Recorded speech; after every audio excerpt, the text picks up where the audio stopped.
ईशा आणलं पाय कपडे घाल. घरी किंमत नसते माणसाची काय तुला नवरा पाहिजे तेवढं काय पाहिजे हे तर आहे ना हे बघ सगळे लेकरं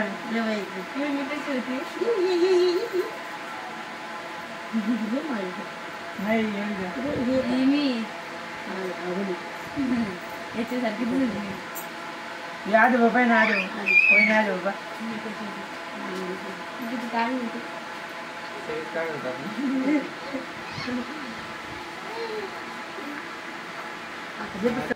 नमस्कार.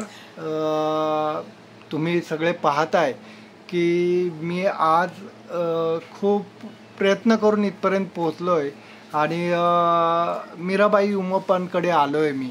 आणि तुम्हाला सर्वांना माहिती आहे की त्यांचं काम किती अप्रतिम आहे आणि ते फक्त सोंगी भारुडच सादर नाही करत किंवा बुरगुंडाच सादर नाही करत, तर त्याच्या व्यतिरिक्त बऱ्याच गोष्टी ते परफॉर्म करतात.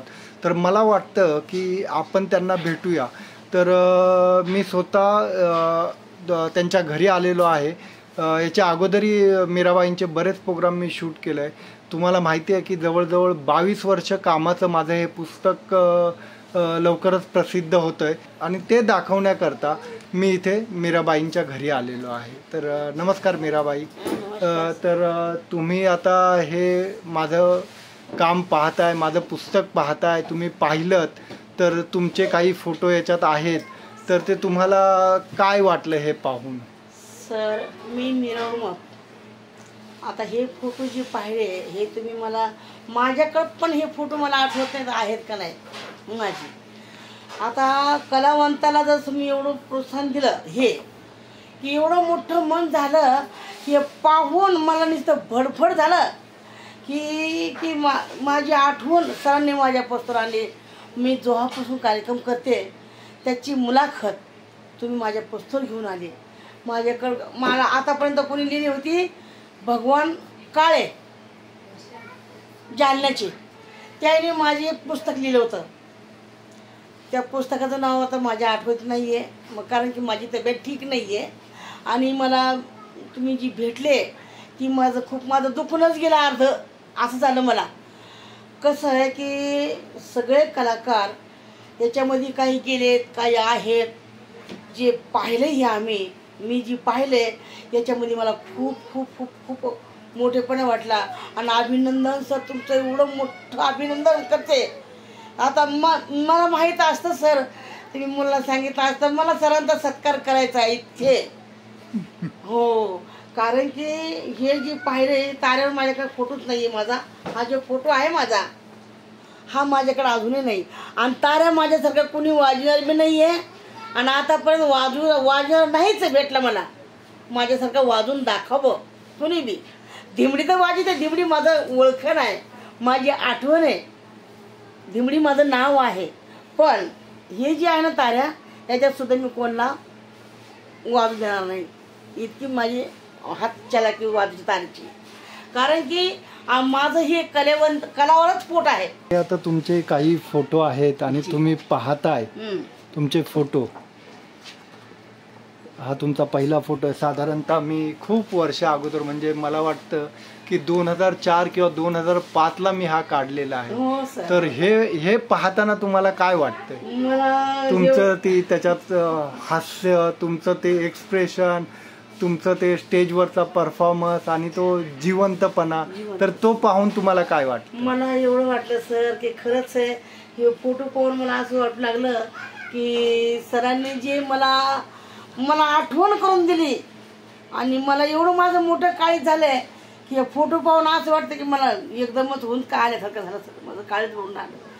कसं की घरात माणसाला किंमत नसते सर, बाहेर खूप मान असतो.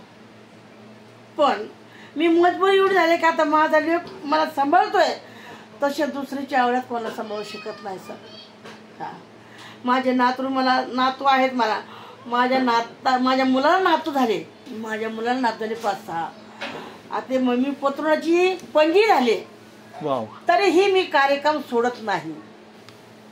कारण की ह्या महिन्यामध्येच माझी एवढी तब्येत ठीक नव्हती. मागच्या महिन्यामध्ये माझा बीप वाढता 290 बीप वाढता माझा.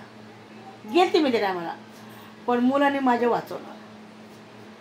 माझं एवढंच म्हणणं आहे की माझ्या मुलाचं घर जळलं, 4.5 पावणे 5 लाख रुपये माझं नुकसान झालं त्या टायमाला. माझे प्रमाणपत्र जळाले, माझे पुरस्कार जळाले, त्याच्यामध्ये भरपूर झाले. काही थोडेफार पैसे होते, काही डागडागिनी वस्ता केल्या त्या सुना बाळाला, ते मध्ये जळलं. काही राहिलंच नाही.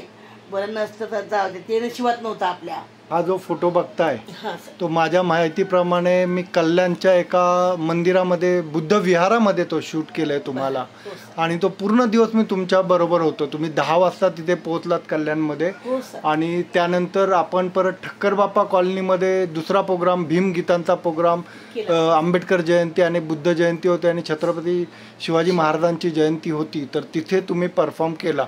तर त्यातले हा फोटो आहे. तर ह्या पण त्याच्या जुन्याच आठवणी आहे. माझ्या माहितीप्रमाणे 2017चा हा फोटो असावा. आहे सर. ह्या जुन्या आठवणी आमच्याकडं नाही सर. तुम्ही ज्या सांभाळून ठेवल्या आणि आमच्या पुस्तक दाखवायला ज्या आणल्या. आता बाकीच्या कलाकाराला त्यांचं सगळं आहे, पण मी गरीब माणूस, म्हणजे कसं गरीब मानता येत नाही. कला गरीब नसती, कला लय श्रीमंत आहे. कला गरीब नसती, माणूस गरीब असू शकतो, पण कला गरीब नाही आहे. आता मला लिहिता वाचता येत नाही आहे पण सर. ही जी फोटो माझ्याकडं असतील नसतील मला सांगता येत नाही, कारण की काढण्यापेक्षा सांभाळणं लय महत्त्वाचं असतं. माझ्याकडं ती सांभाळणारी नाही आहे. मुलगा आहे, मुलगी आहे, जावई आहे, म्हणजे नातेवाईक माझे पुढचे लेकर आहेत. यायला ह्याच्यातलं काही गंध कळत नाही आहे. आवड आहे, मी गावं, मी करावं, मी पब्लिकमध्ये झळकावं, अशा तर त्यांना वाटतं. पण सांभाळून ठेवणं म्हणलं ना सर, मी माझ्या पुस्तक तुम्ही घेऊन आले ना, मला खूपच मोठेपणा वाटलं याच्यामध्ये.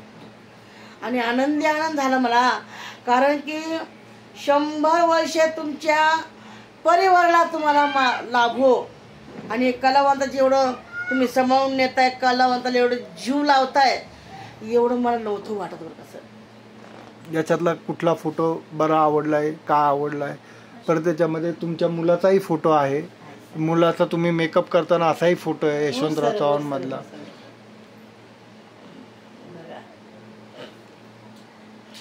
आता याच्यामध्ये हा जो कलाकार आहे माझा, हा, विनोदी कलाकार गणपत पंडित, बरोबर, तेव्हा आहे.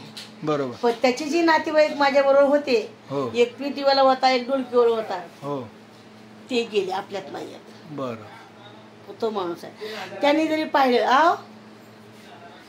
हा, तर त्यांनी जर पाहिलं ना हा फोटो, अक्षरशः त्याच्या डोळ्याला पाणी येईल की आम्ही बाई सगळं कसे राहिलो, आम्ही बाई सगळं किती राहिलो, किती म्हणजे फिरलो, आणि कुठं कार्यक्रम नुसत्या फुटण्यावर दिवस काढले सर.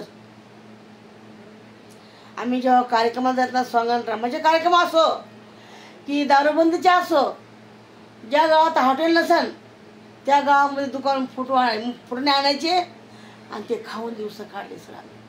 प्रत्येकी कलावंताचं माझं म्हणणं एकच आहे की जे कलाकार आहेत आपल्या कष्टाने पुढे गेले, आपल्या मार्गाने पुढे गेले, हो, आपल्या कष्टाने श्रीमंत झाले, पैशावाले झाले. पण मी पैशावाले नाही झाले, मी नावाने मोठे झाले. मला बस एवढंच, माझं नाव आहे ना, आणि तुम्ही जे आणले नाव हे तुमचं अभिनंदन सर. मोठेपणा देते मी तुम्हाला. आणि खरंच मी एवढी आज इतकं माझं अर्ध दुखणंच गेलं माझं. माझी तब्येत ठीक नाही सर, पण अजूनही मी हे कर्तव्य जर करीत राहिलो, अजून तुम्हाला देव भरपूर आयुष्य, भरपूर कलावंताचं नाव झालं बरं का सर. हे आमच्याकडं नाही आहे, पण तुमच्याकडं आहे. हे आमच्याकडं नाही आहे, तुमच्याकडं आहे. हे खूप नाव, मोठं नाव. अजूनही बी तुम्ही लय म्हणजे लय पुढं जासाल, कारण की अजूनही लय कलाकार आहेत. त्या कलाकारांचे मुलाखती घेणं लय महत्त्वाचं आहे. लय गरीब कलावंत आहेत सर, लय उपाशी मरत कलाकार. सध्या माझी मुलगी कॅम्ब्रिजला आहे, दोघी मायलेके कलाकार आहेत. त्यांना सुद्धा सध्या दिवाळीला म्हणतात ना, तर त्यांना सणाला सुद्धा काय नाही, आज काहीच नाही. कपडे तर लांबच राहिले, वस्त्र मग त्याला. एक भक्तिगीत आहे, असा तो वनमाळी नीत भक्ताला सांभाळी, तारिले ती पांढर विळे कृष्णा अवतारी, हरी अवतारी. राजा करण नित करे तू धर्म, हा करण, राजा करण हा धर्मदायिक होता. त्यांनी वस्त्रदान, अन्नदान, सवा पहाराच्या अंमलामध्ये वाटीतून सोनं, अन्नदान. तसे आता माणसं आहेत का? फक्त माझ्याच पदरात द्या, लोकांना देऊ नका. हो, हा, माझ्या पदरात टाका, लोकांना देऊ नका. आजकाल अशातले लोक आहेत सर. माणसातला देव ओळखावं, माणसातला देव ओळखावं. तुम्ही दगडाच्या देवाला सिंदूर लावा, नारळ फोडा, इतका सोन्याचा ढिगल ठेवा त्याच्या पुढं, ते तुम्हाला बोलल का? नाही बोलू शकत. आणि किती एखादा गरीब माणूस असू द्या, तो रस्त्याने झोपलाय, त्याच्या पायात चप्पल नाही, त्याला अन्न नाहीये, त्याला एक गिलास पाणी, एक छटाक भजे चारा, तुम्हाला त्याची देव काय दे त्याच्या आशीर्वादाने हे सांगता येणार नाही. तशी माझी कथा आहे. मी लोकांना भरपूर साथ दिली, म्या लोकांचं जीवन जगलं. म्या माझे सध्या कलाकार जे माझे शिष्य कमीत कमी भरपूर आहेत. मला शिष्य म्या लई लोकांना शिकवलं सर. माझं नाव आहे आणि अजूनही बी मीराबाई हे आमच्या गुरुमाया आहेत म्हणून आम्हाला त्याचं शिक्षण आहे म्हणून आम्ही कार्यक्रम करतोय आणि जगतोय, असे म्हणणारे लोक सध्या आहेत.